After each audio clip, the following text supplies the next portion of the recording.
बिस्मिल्लाहिर्रहमानिर्रहीम। अस्सलाम वालेकुम माय डियर स्टूडेंट, उम्मीद रखता हूँ सब लोग खैरियत से होंगे।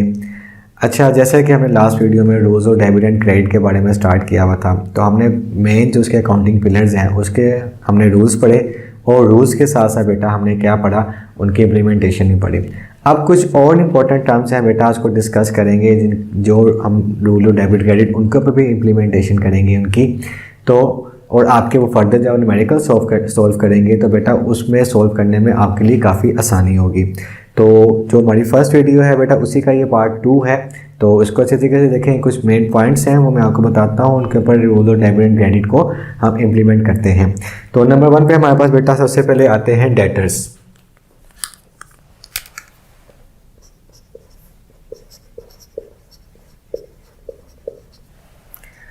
अब डेटर्स कौन लोग होते हैं बेटा? जो वीडियो थी इंपॉर्टेंट डेफिनेशंस वाली, इंपॉर्टेंट टर्म्स वाली, उसके अंदर हमने डेटर्स के बारे में बताया था कि डेटर्स कौन लोग होते हैं। वो लोग होते हैं जिनको हम उधार पे चीज़ों को सेल करते हैं तो वो हमारे क्या बन जाते हैं, डेटर्स बन जाते हैं, यानी कि अकाउंट रिसीवेबल बन जाते हैं।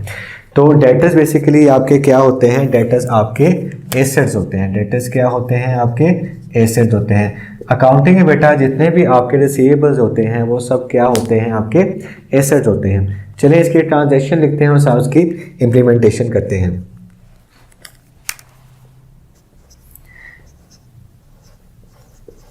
Sold goods to mister Aslam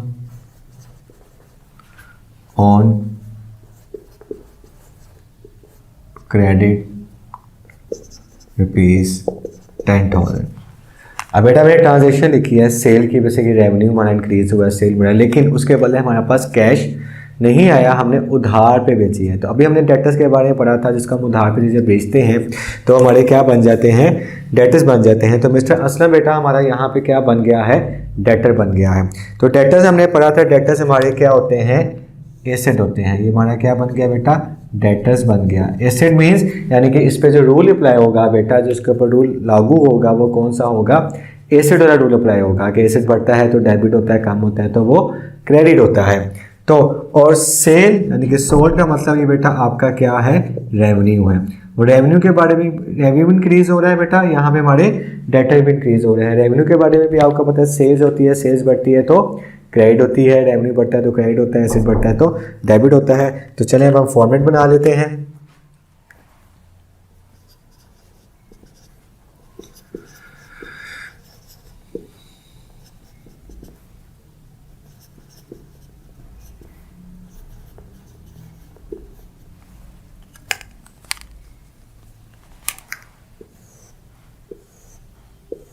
बेटा ये फॉर्मेट है, इसको आई होप सबने सीख लिया होगा अभी तक।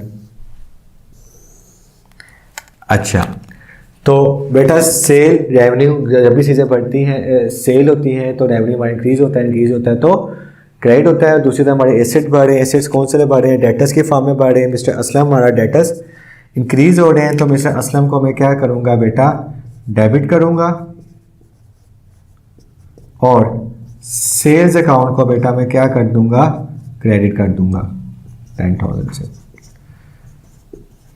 तो बेटा हमने डेटर्स के बारे में पढ़ा, डेटर्स क्या होता है, उस पर इसका रूल अप्लाई होता है, हमने वो रूल अप्लाई किया। ठीक है, नेक्स्ट हम चलते हैं क्रेडिटर्स।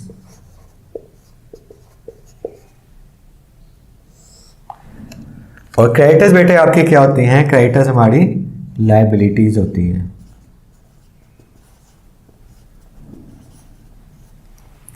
ठीक है, यानी कि इस क्रेडिटर्स के ऊपर बेटा लायबिलिटी वाला रूल लगता है। और लायबिलिटी क्या होती है? जब भी हम किसी से उधार पे चीज़ें परचेज करते हैं, उधार पे चीज़ें खरीदते हैं तो हमारी वो क्या बन जाती है? लायबिलिटी बन जाती है। ठीक है, इसकी एग्जांपल वैसे अगर आप देखें तो हमने पहले भी की है।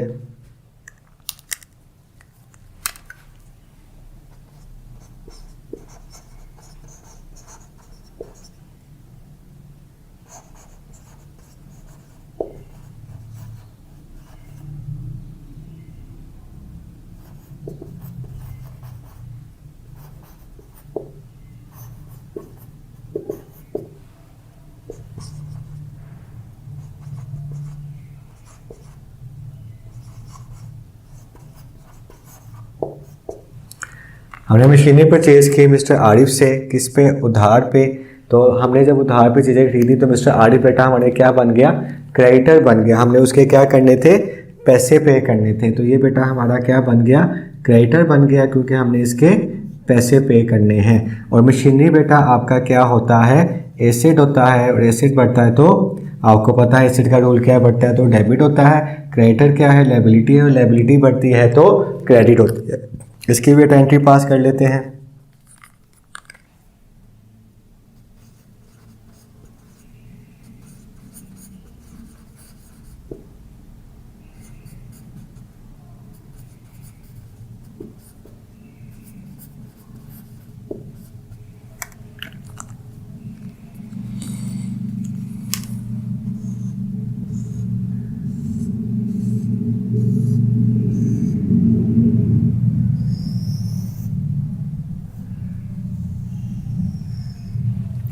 तो बेटा मशीनरी एसिड है, एसिड बढ़ता है तो डेबिट होता है। तो मशीनरी अकाउंट को बेटा मैं क्या करूँगा, डेबिट करूँगा, और आरिफ अकाउंट को मैं क्या कर दूँगा, क्रेडिट करूँगा, क्योंकि मेरे वो क्रेडिटर बन रहे हैं, मेरी लायबिलिटी बन रही है, और लायबिलिटी बढ़ती है तो क्रेडिट होती है, एसिड बढ़ता है तो बेटा डेबिट होता है। तो बेटा ये हमने डेटर्स और क्रेडिटर्स के बारे में सीखा, ठीक है। फर्दर हमारे पास जो टर्म आ रही है वो आ रही है परचेज रिटर्न और सेल्स रिटर्न। अच्छा, इससे पहले आपको मैंने एक और टर्म के बारे में बताया था, purchases.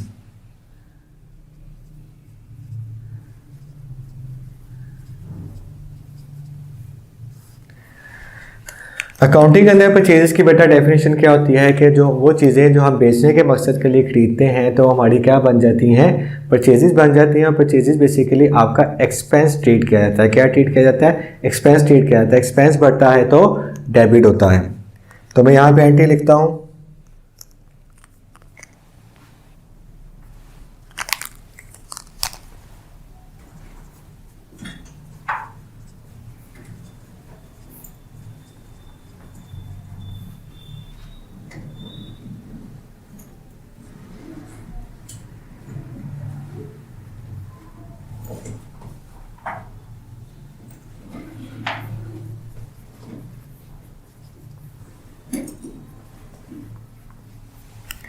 Purchase goods on cash ₹10,000। तो बेटा यहाँ फॉर्मेट बनाऊंगा मैं,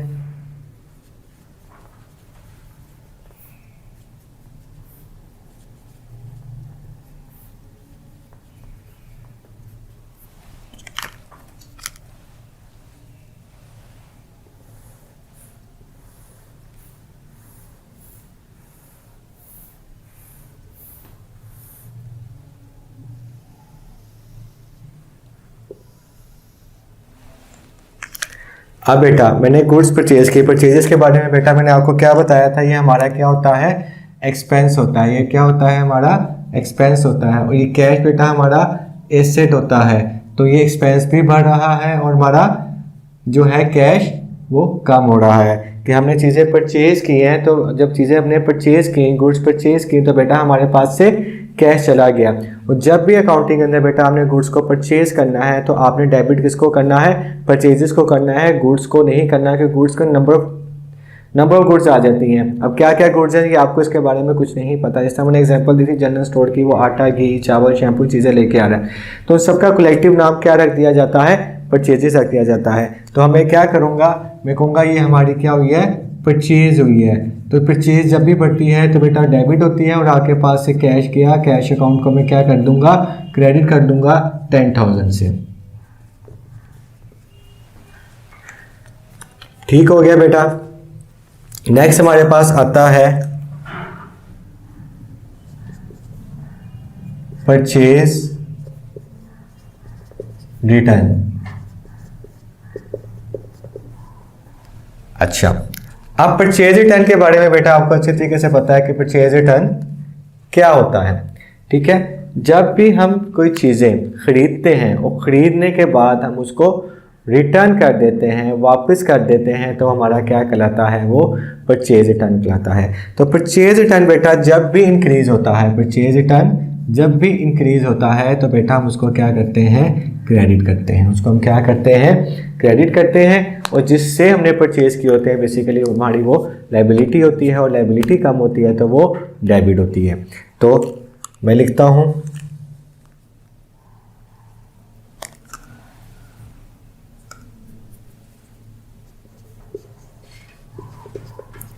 goods return to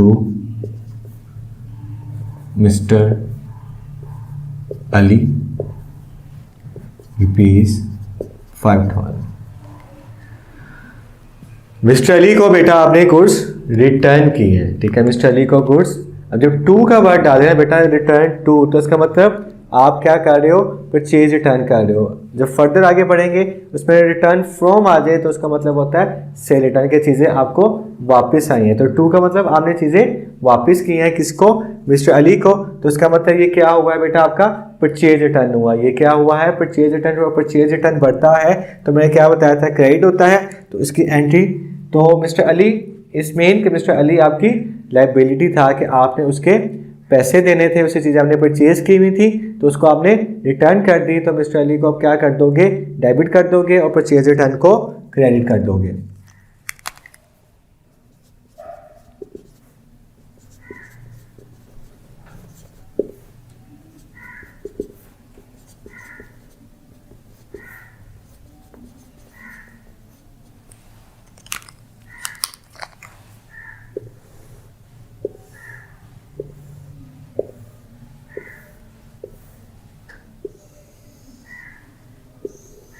तो बेटा मैंने आपको बताया परचेज रिटर्न हुई है, परचेज रिटर्न बढ़ती है तो क्या होती है, क्रेडिट होती है।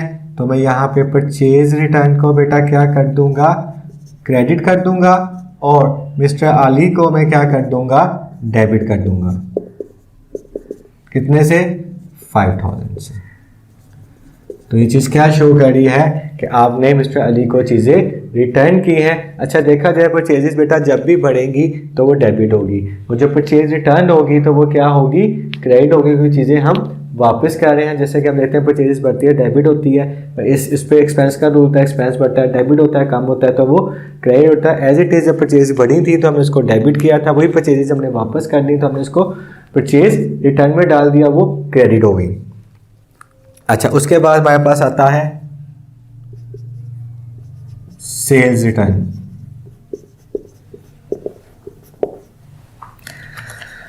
बेटा सेल रिटर्न बढ़ती है तो वो हमेशा डेबिट होती है, ठीक है। सेल्स रेवेन्यू है, रेवेन्यू बढ़ता है तो क्रेडिट होता है। वही सेल अगर हमें वापस आ गई है तो हम उसे क्या कर देंगे, डेबिट कर देंगे। सेल रिटर्न डेबिट होती है और परचेज रिटर्न क्रेडिट होती है। बेटा हमेशा इसको याद रखना। अब एक ट्रांजेक्शन लिखते हैं, अब इसी का हवाला दे देते हैं जो हमारी ट्रांजेक्शन नंबर 1 थी, कि मैं कहता हूँ goods return from mister Aslam ₹1000। अब बेटा मैंने यहाँ पे ट्रांजेक्शन लिखी थी, हमने चीज़ें बेची थी असलम को उधार पे, कितने की, 10,000 की। अब वही जो मिस्टर असलम, इस कंसेप्ट को समझने बेटा आपको आसानी होने वाली है।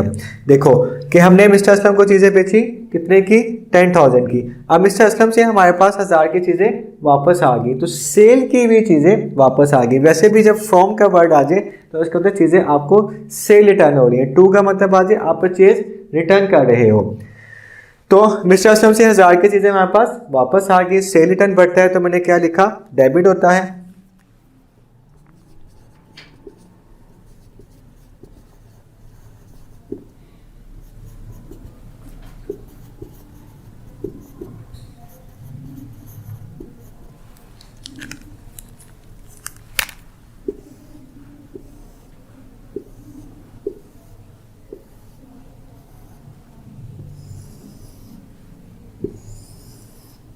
अच्छा जी, तो बेटा सेल रिटर्न हमारे पास क्या हो जाएगी, डेबिट हो जाएगी।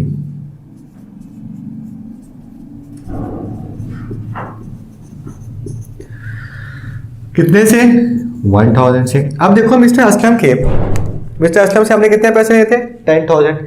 1000 की चीज़ें उसने आपको वापस कर दी, 1000 की चीज़ें उसने आपको वापस कर दी। इट्स मीन मिस्टर असलम से आपने कितने पैसे लेने हैं अब? 9000। कितने पैसे लेने हैं? 9000। इट्स मीन आपके डेटर्स क्या हुए हैं? कम हुए हैं। डेटर्स क्या होते हैं? एसेट्स। और एसेट्स जब कम होते हैं तो वो क्या होते हैं? क्रेडिट होते हैं। तो इसलिए मैंने मिस्टर असलम को बेटा क्या कर दिया? क्रेडिट कर दिया। तो बेटा देखो हमने हर चीज़ जो है वो according to debit and credit के रूल्स के मुताबिक की है कि देखो सेल्स बढ़ती है तो क्रेडिट होती है, रेवेन्यू है, और कम होता है तो डेबिट होता है। इसी तरह सेल्स बढ़ी तो हमने इसको क्रेडिट किया था। अब वही सेल जब रिटर्न हुई, कम हुई, तो हमने उसको डेबिट कर दिया। मिस्टर असलम से हमने 9000 लेने थे, ठीक है, हमारा डेटर्स था, तो उसने 1000 की चीज़ें हमें वापस कर दी, रिटर्न कर दी। तो इसका मतलब हमारे डेटर्स कम हो गए। डेटर्स क्या होते हैं? एसेट। एसेट कम होते हैं तो वो क्या होते हैं? क्रेडिट होते हैं। आई होप बेटा आपको यहाँ तक पॉइंट्स की क्लैरिटी होगी और इन पॉइंट्स को बेटा आप अच्छी तरीके से अगर सीख लो, यही पॉइंट्स आपके न्यूमेरिकल में बार बार आएंगे, ठीक है। तो जो फर्स्ट वीडियो थी उसी का पार्ट 2 है कि हमने तो मेन पिलर्स के बारे में डिस्कस किया, उनके पिलर्स से आगे जो फर्दर चीज़ें आपको आ सकती हैं अपना कह लो कि अपनी फॉर्म चेंज करके। अब एसेट को आपको पता है, लेकिन डेटर्स भी एसेट्स होते हैं, तो इस पर डेटर से भी एसेट रूल लगेगा। लायबिलिटीज़ के बारे में पढ़ा तो लायबिलिटीज़ के आगे क्रेडिटर्स आते हैं, ठीक है, परचेजेस एक्सपेंस के आगे आते हैं, इसी तरह परचेज रिटर्न, सेल रिटर्न। तो ये सारी चीज़ें बेटा अगर अच्छे तरीके से ज़हन में बैठा लोगे, इसी की पार्ट 1 वीडियो, यही पार्ट 2 वीडियो, तो इंशाल्लाह बेटा आपको न्यूमेरिकल करने में बहुत आसानी होगी। इसके अलावा भी अगर आपको कोई भी कन्फ्यूजन रह जाती है तो आप बेटा कमेंट सेक्शन में मुझे बता सकते हो। अल्लाह हाफिज़, अपना बहुत ख्याल रखिए।